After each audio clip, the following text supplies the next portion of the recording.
Hello everybody, here comes a review for supply. And supply actually is a part of a bigger picture, a bigger story. So it includes supply, demand, which we covered last time. And next time we're going to talk about equilibrium. This is when we put supply and demand together, and we'll talk about how things work in the markets and how they arrive to equilibrium. And speaking of markets, let's actually make something a little bit clearer. And we basically want to understand what kind of environment companies and consumers are dealing with in the situations when we're talking about demand and supply. And this is what we call competitive markets. You can take it as far as to say that we're actually dealing with something called perfect competition. And basically that's the case when we have a lot of buyers and a lot of sellers. And sellers. And they're all selling pretty much the same thing. I mean, all sellers selling and all buyers are buying pretty much the same thing. So we can even say we're dealing with an identical product.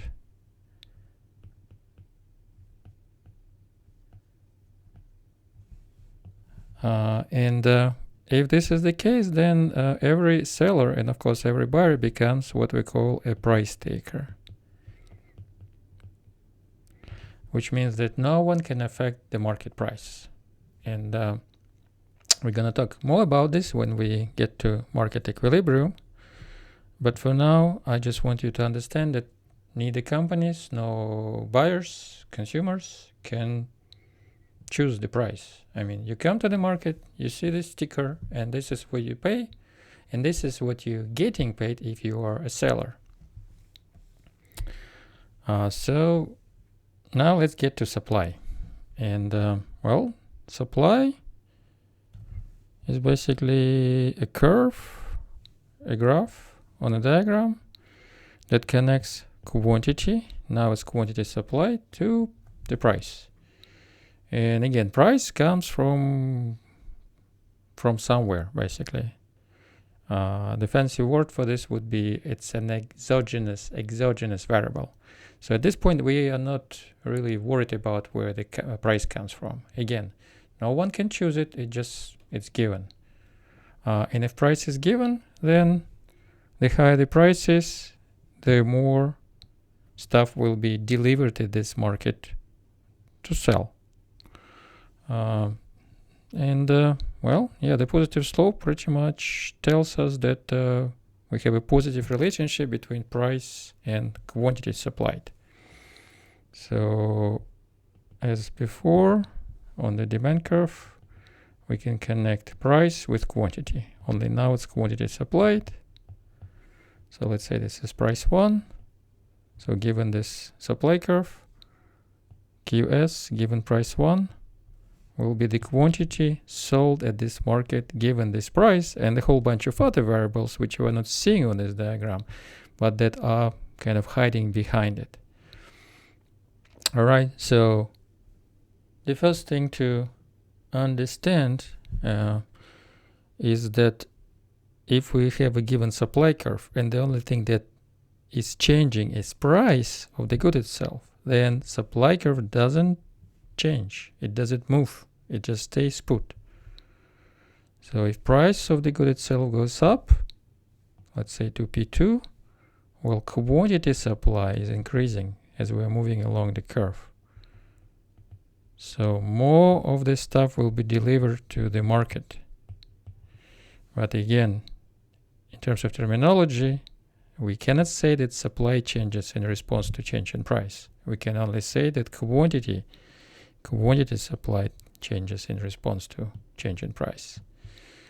All right, so it's a similar story we saw when we were talking about demand. So I hope now it's getting better. If you didn't get it when we talk about demand, hopefully now it will become clear. And the next thing is to talk about how this curve can move. So what can move this curve? We know it's not going to be price of the good itself. But it could be anything else that is relevant to people's willingness and ability to bring stuff to the market. So if you have like the initial supply curve, you could have either increase or decrease in supply. In other words, you have either positive or negative shift in the curve. And positive shift or increase in supply is a rightward shift. And negative or negative change in supply or decrease in supply is a leftward shift. So as before, it's not up or down, it's right or left. So an increase in supply shows as a rightward shift on this diagram, and decrease in supply shows as a leftward shift in the supply curve on this diagram. So let's mark it. This is increase in supply, and this is a decrease in supply. So again, given a supply curve and keeping everything the same, if we're changing a price, then we are moving along the given supply curve. So for example, let's say we were at this point. So given this supply curve, price was here. So we had this quantity. Then if price of this good goes up, again, for whatever reason, the good sells at higher price, then the price goes up. So we're moving along this vertical axis and we're tracing this move in price along the given supply curve. So we're just moving along this curve and arrive to this new point again on the same supply curve. And we're seeing that, all right, yeah, quantity supplied increases, which actually what we call, we call it the law of supply, and basically which says that price of the good itself and quantity supplied move in the same directions. And we talked about this in class. You can understand it by thinking about profit. The higher the price, the more money you make when selling this good, so that makes sense to bring more of it.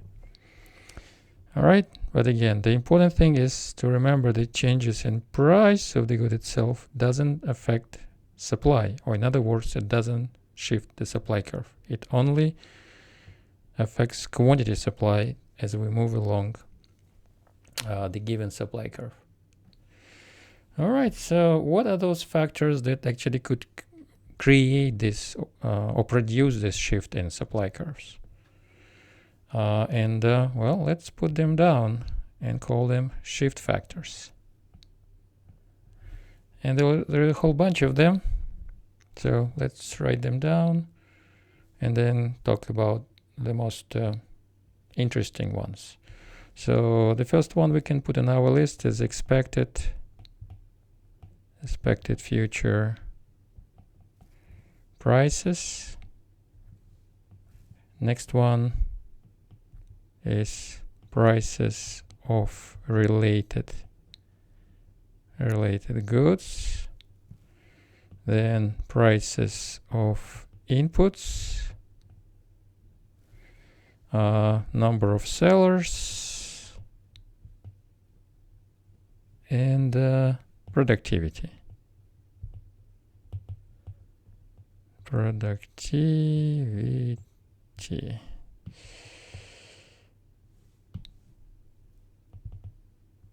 All right, so let's get, I guess, the easy ones off the list. Number of sellers. I think it's pretty straightforward. The more sellers you have in the market, everything staying the same, well, the more supply you will have. So clearly we have a positive relationship here. Productivity also, I think, is pretty straightforward. As productivity increases, you're able to make more using the same resources. So again, we have positive relationship. expected future prices. All right, let's think about this one. And so let's do a separate chart or slide for it. So expected future prices. You know what, actually I think I can do a little trick here. Let me get rid of it, and how about I just copy this, copy, and paste. Here we go, expected future prices.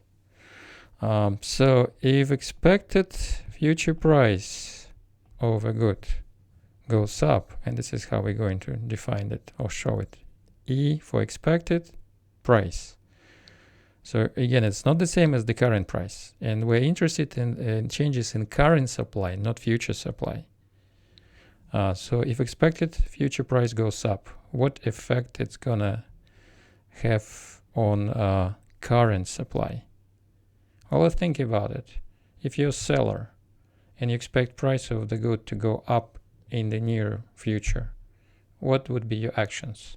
Well, probably it would make sense to hold on your stuff so you can sell it later at higher price. So it means that current supply will go down if expected future price of the good goes up. So this particular case will show as increase in supply, actually decrease in supply, sorry.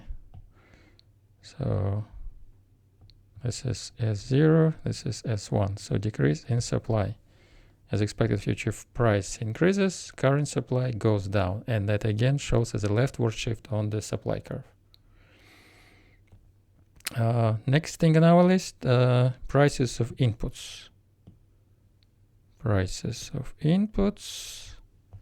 And overall, it's I think it's a pretty intuitive stuff, but there's one example which we want to figure out. So prices of inputs, basically prices of stuff that is being used to make a particular good. Again, I think it's pretty intuitive. If price of input goes up, then, well, it makes it more expensive to make this particular stuff, right? So that will discourage supply. It will make it less profitable. Again, all other things staying the same. So here we have an inverse relationship between prices of input and supply. So I think that's, again, quite intuitive. But one particular example is a little bit tricky. And that's basically the case of labor. So labor is an important resource. And, well, businesses use labor, so they hire workers and they pay for their service and for their time, for their skills. So they're paying wages. So basically, labor is a resource, wages are the price of this good. Now, what if we want to connect changes in wages or price of labor to supply of whatever good that is using labor? And most industries, actually all industries, use labor to a certain extent. Well, let's think about it. Basically, if you remember that this is price of your input, then I think everything becomes pretty straightforward. So as wages go up, or price of input, which is labor, goes up, supply goes down. All right, so for example, if you're thinking about supply in automobile industry, so they make cars. So the higher the price of cars, right, the more will be supplied. But this supply curve, S0, is given, we have it given that wages stay at certain level. So let's say W0. If wages go up, supply will decrease, the curve will shift leftward, so we will end up being at S1 that matches the case when wages are higher. because W1 is larger than W0. So basically that's this case. All right. So again, if you remember that wages are just price of labor, and labor is an input used in a particular industry, then it should make sense. I think one source of confusion here is that people think that if you pay people more, they work better. That's not. It's not how we look at it. I mean, generally you can argue that the case. I mean, we don't want to get into this kind of discussion, but to keep it simple, here we assume that labor is just a resource. It's a good as any other goods, right? So when you say apples get more expensive or gas gets more expensive, you don't imply that gas gets better. So it's the same thing as here. You're buying labor, so you get certain skills, you get certain time, people's time. All right, so if you're paying more, well, that just happens. You're just getting kind of, how to put it, certified or standardized, I would say, standardized good. All right, so don't fall into this confusion. Remember that as wages go up, quality of labor doesn't change. You're getting the same stuff, only at a higher price. All right, so I hope that should take care of it. Now let's talk about substitutes and complements. So I'm trying to stay within 20 minutes. Looks like I have like 3 minutes left. Gosh. All right, I'll speed up. So let's talk about substitutes and complements in production. Substitutes in production and complements in production.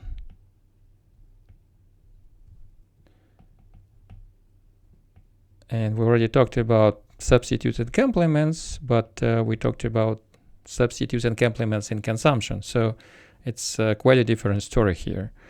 So substitutes in production are goods that producers can choose between or can choose from. So if they have like a bunch of different goods they can make, well, they might produce more of one stuff and less of the other, or choose not to produce one stuff at all. But again, basically that's the list of goods people can choose from. So if we are talking about the goods that are substitutes in production, it means that producers or a producer can switch between them. Now, if this is the case, how would we expect, what kind of connection we would expect between price of one good and supply of the other good if these two goods are substitutes in production?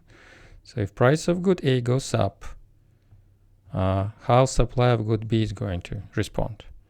And remember, when I say price goes up, I'm not talking about cost of making this stuff. Price for sellers or producers is what they're getting paid. So price is not the same as cost. For them, actually, price is a good thing. The higher the price, the better they get paid. So if good A gets more expensive, well, that makes it actually more profitable for sellers to make it and bring it to the market. So they will produce more of good A, but necessarily they will reduce their production of good B, other stuff staying the same. So that's why we have this inverse relationship between price of one good and supply of the other good if those two goods are substitutes in production. So if we illustrate it graphically, again, as always, on this graph, we want to show supply of good B. So this is quantity of good B and price of good B. So if price of good A goes up, then what we have is a leftward shift of supply curve for good B. So SB1, SB2, or 0 and 1, doesn't really matter. All right, so complements in production. This is a little bit trickier. Complements in production are goods that are being produced together. And it should be really tight technological connection. It's not like we choose to do that. So one thing, don't confuse complements in production with complements in consumption. Examples of complements in production could are, for example, if you look in the textbook, cream and skim milk. So actually another good way to look at it is to remember that if two goods are complements in production, that usually means that one good is a byproduct of the other. So you make cream from whole milk, right? So you have skim milk as a leftover. So that's what makes these two goods complements in production. You slaughter a cow or slaughter a chicken, you get chicken breast, chicken legs, chicken wings, and so on and so forth. So, and all these different pieces are complements in production because you get them together. There is no way to get them separately. There is no way to get some chicken breast without getting chicken wings. All right? Lumber and mulch, lumber and sawdust, things like that. All right, so if you understand that, now we can move to figuring out the relationship between price of one good and supply of another good if two goods are complements in production. And I think here the relationship is pretty straightforward. I mean, if price of one good goes up, more of it will be produced, right, because of the law of supply, so necessarily more of its complement will be made. So if chicken breasts go up in price, producers will be eager to make more of those, right, produce more of those, so that will require more chicken, and slaughtering more chicken will bring not just more chicken breast, but also more chicken wings and legs and thighs and whatever pieces of chicken are there. All right, so, and again, if we show it in the diagram, we're interested in supply of good B, so SB, QB, and PB. So as price of good A goes up, and again, PA doesn't show on this diagram anywhere. You see? It's hiding behind it. But as it goes up, supply of good B increases, so we have a rightward shift in the supply curve. So we go from SB1 to SB2, or SB0 to SB1, doesn't really matter. All right, so that's the story of substitutes and complements in production. And well, it took me 23 minutes. Apologize for this delay, but I'm stopping now. I hope it helped.